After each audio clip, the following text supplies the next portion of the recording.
we'll be discussing briefly and in-depthly about blocks, and then briefly about name views to help you with your renderings. So it's pretty simple. Over here on the left, this is the material that you could download from the Google Sheet link. Simply, it's just I have a block here and I have a group. So what are the differences between a block and a group?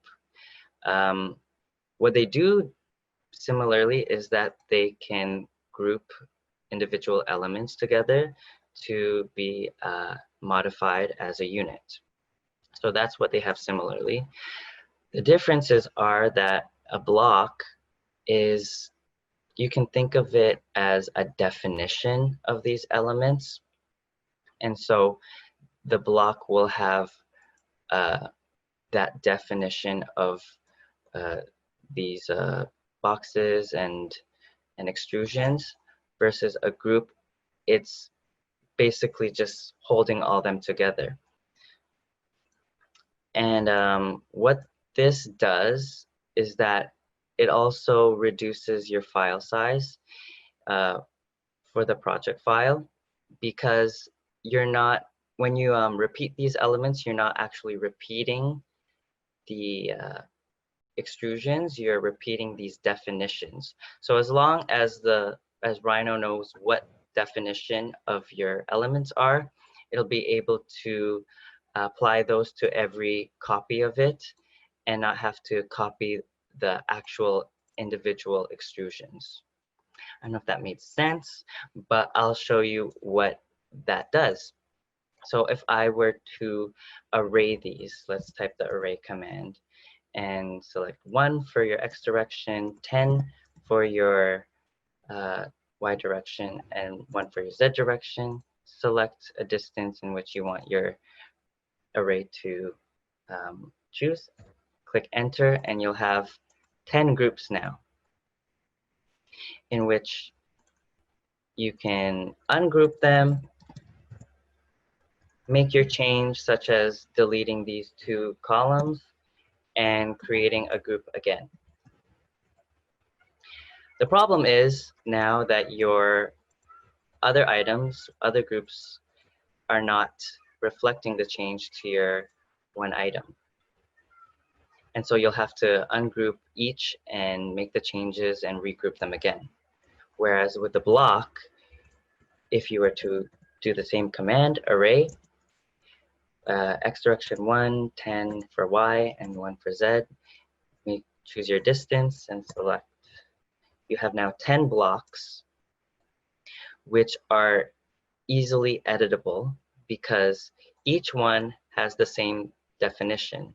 It's not a group of elements that are, elements that are grouped together.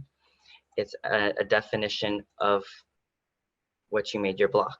So if I were to double click my block, I'm brought into this new, this new mode where I am able to edit just the elements within it. Everything else that's grayed out is uneditable, unselectable. So when I delete my 2 columns here and accept the changes by clicking OK, all the blocks will now reflect this change because it is drawing from the same definition. Okay, so what we could do is we could erase this and let's create our new block. What I could do is we'll do a few boxes, and there's simply 3 points in order to make a box. 1, 2, 3. Let's do one that's like small and skinny and tall. And we'll do one that's sort of flat but short height. So it's like a platform. And we want to group these or define it as a block. So I'll select these objects, type block, and it'll ask for us to create a base point. And usually the corners are the best for this. I'll select this corner. Now this dialog shows up to create some properties for our block. So we can ascribe it a name. I'll just say boxes. we'll say 3 boxes of different heights. You don't really have to do these, but it might be useful. And click OK. And now we have a block definition.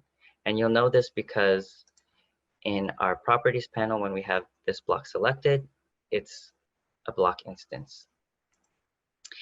And so what can we do with this other than being able to repeat this block and edit them and have the blocks all update? We have an insert command in which we can choose from a list of already created blocks in our project file that we can insert in. Just like here we have our 3 boxes. I've made 3 arches already that we could select and create as a block instance and insert into the project. So what you can't do with groups is have this sort of catalog of groups that you've already made and just select from the list and insert it into the project. You have to create your own, even if you've deleted it. So the best part of this is if I've deleted these blocks, I can still insert my blocks that I've deleted because Rhino has remembered the block definitions for these. So I can enter my block right here. There's another option. There's a few more tasks that you could do. You can replace blocks. So if I type replace block, select it. There's an option here at the dialog to choose from a list. Oops. Replace block.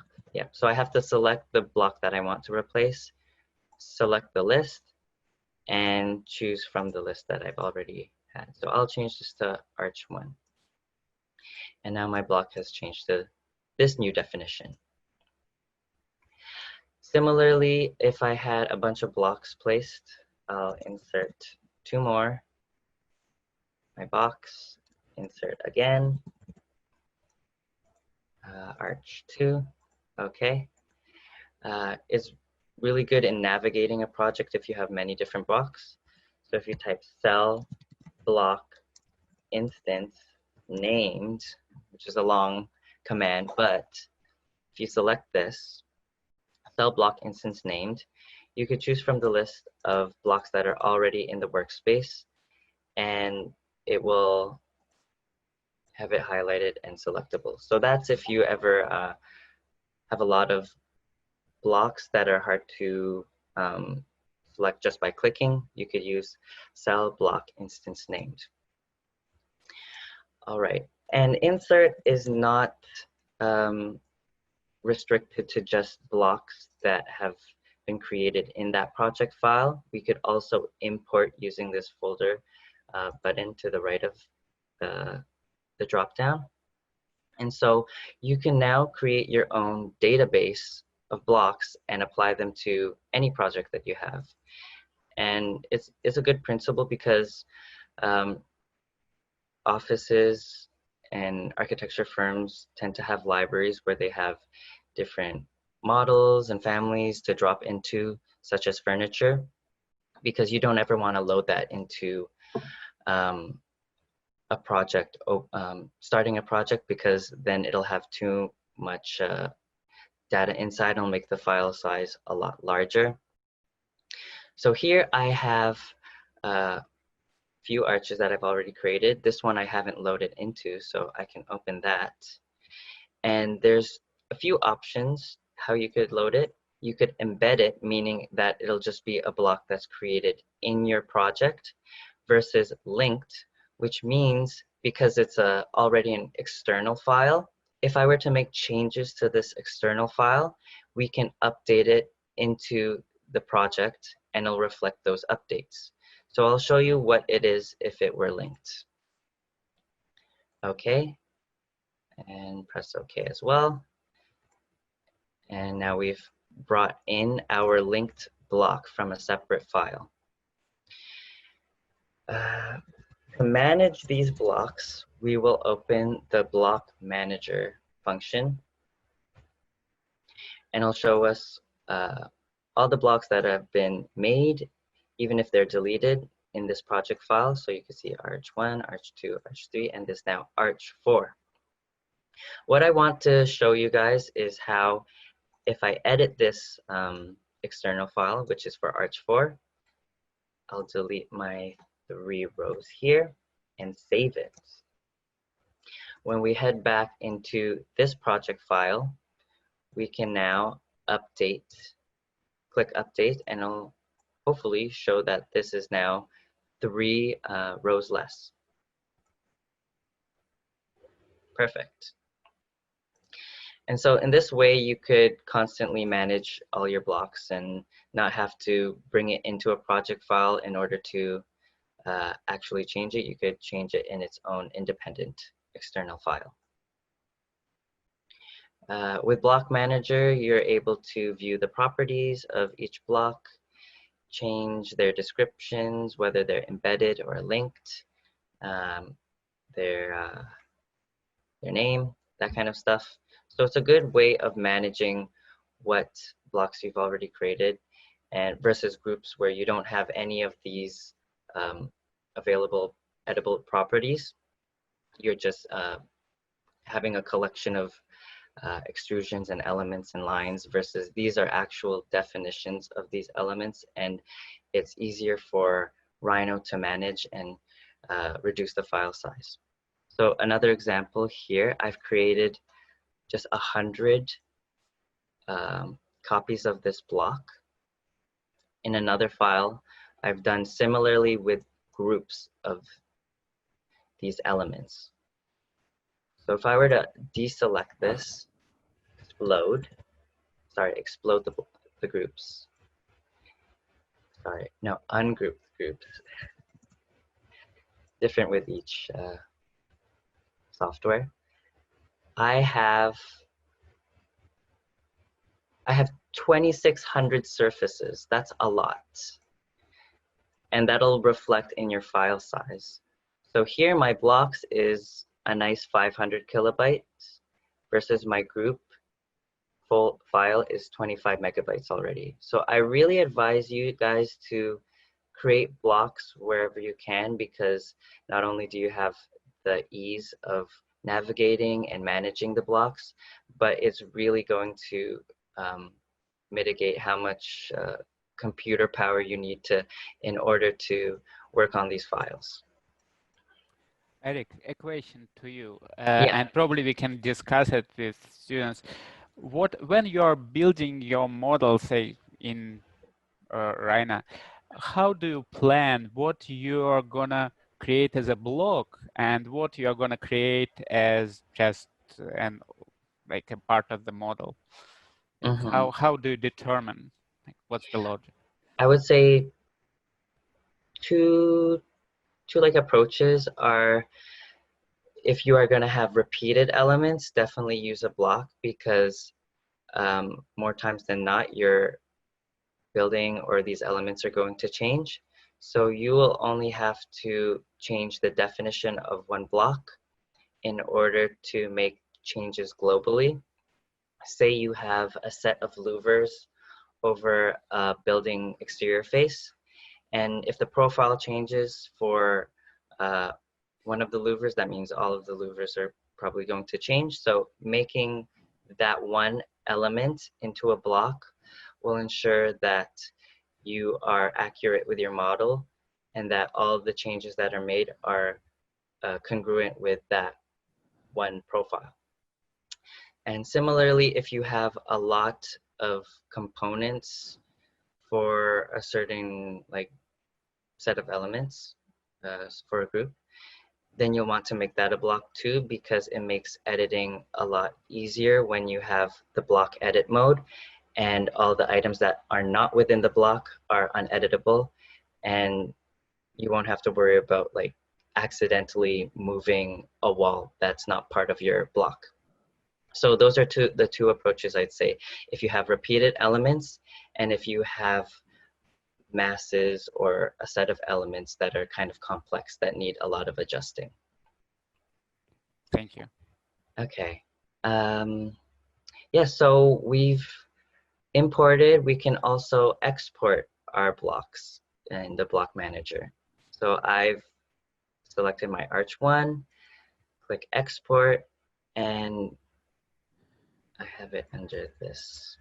So in my growing family of blocks, I can export that and that'll be its own independent file. And that's a great way to just like pop things in and pop things out. You can see how many of each of these blocks you have in your file. So in case you know that you have 20 columns, but somehow there's 21, you'll know that there's something hidden or just out of view that you need to delete. And you could also select via this method as well. One thing I forgot to state, I'll move this over here and I'll do my array command again. So 10 in the Y direction and 1 in the other axes.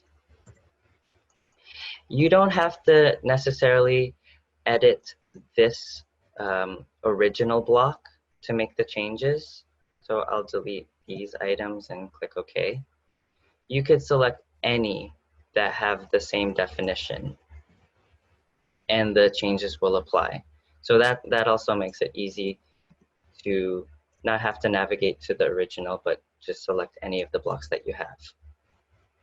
Yeah, Okay, they called instances. Instances, yes. Any copy that you have is called an instance and it'll take on the definition of your block, which you can view through Block Manager.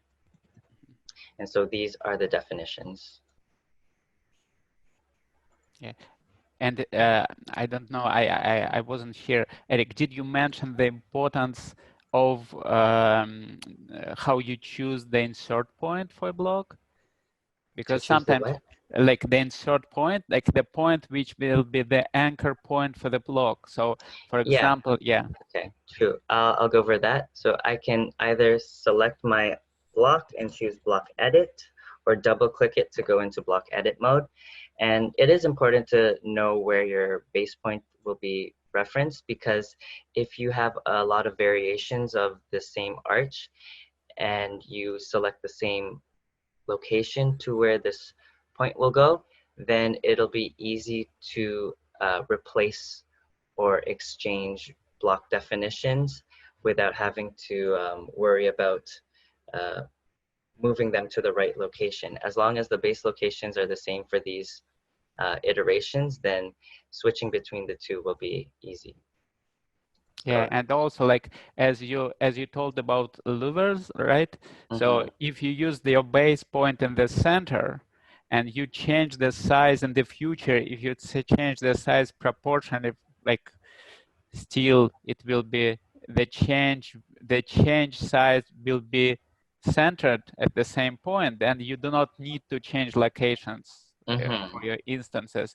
If you choose the base point on a side, then changing side after when you change size of the element, you will need still to correct location for all instances.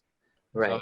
So it's important to think ahead what kind of changes you're planning for this particular element. Exactly. So it's important to recognize where we're placing the base point.